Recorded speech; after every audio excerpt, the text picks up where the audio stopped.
अरे कहाब लग जाई भाग से कहाब लग जाई भाग से कहाब लग जाई भाग से अरे बड़े बड़े लोगन तो खाए rasgulla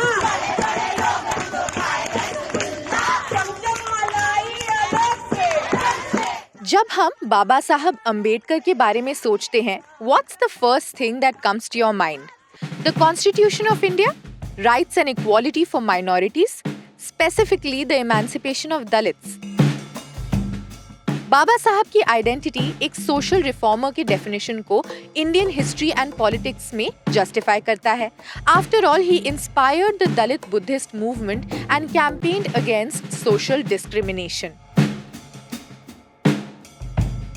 Born into a poor Mahar caste in Mao, Madhya Pradesh, वो एल्फिंस्टन कॉलेज में प्रवेश करने वाले पहले अनटचेबल थे। The significance of untouchability in India is tangled in the oldest social hierarchy and is still being practiced in India. उनकी सबसे फेमस किताब एनहाइलेशन ऑफ कास्ट उन्होंने 1936 में पब्लिश की, जिसमें उन्होंने इंडिया के कास्ट सिस्टम और हिंदू ऑर्थोडॉक्स रिलीजियस लीडर्स को क्रिटिसाइज किया।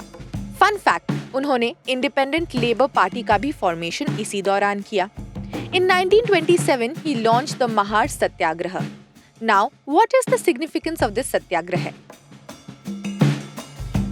तो कहानी कुछ इस प्रकार है कि महाराष्ट्र के रायगढ़ के महाड़ में स्थित चवदार तालाब में ईसाई, मुसलमान, पारसी, पशु, कुत्ते सभी तालाब के पानी का उपयोग करते थे, लेकिन अछूतों को यहाँ पानी छूने की इजाजत नहीं थी।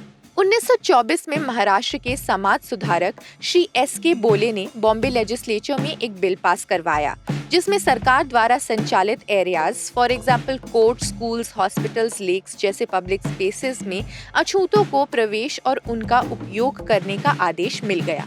Now, the Savarn Hindus did not like it and did not care about this decision, so they decided they won't abide by the decision of the Nagarpalika.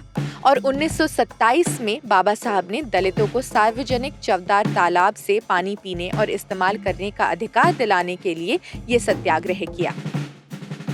What many people don't know about B.R. Ambedkar is that he was credited with bringing some big labor reforms. Ambedkar brought changes in the working hours from 12 to 8 hours in the 7th session of Indian Labour Conference in 1942. Ambedkar के philosophy के विभिन्न पहलुओं पर चर्चा हो और हम महात्मा गांधी के साथ उनके इंटरैक्शन को सामने नहीं लाए तो ये सही नहीं होगा। Ambedkar rebuffed Gandhi on the idea of the village republic, क्योंकि गांव एक वो जगह है जहां दलितों को extreme levels of exploitation in the form of master servant relationship के रूप में शोषण का सामना करना पड़ता रहा। Ambedkar's anguish was that Gandhi could have certainly resolved the issue of untouchability, but he did not. Gandhi ने अंग्रेजों के खिलाफ जिन दो most importantly non violent historic weapons का इस्तेमाल किया वो थे satyagraha and fasting. Gandhi had conducted altogether 21 fasts throughout the course of India's struggle for independence.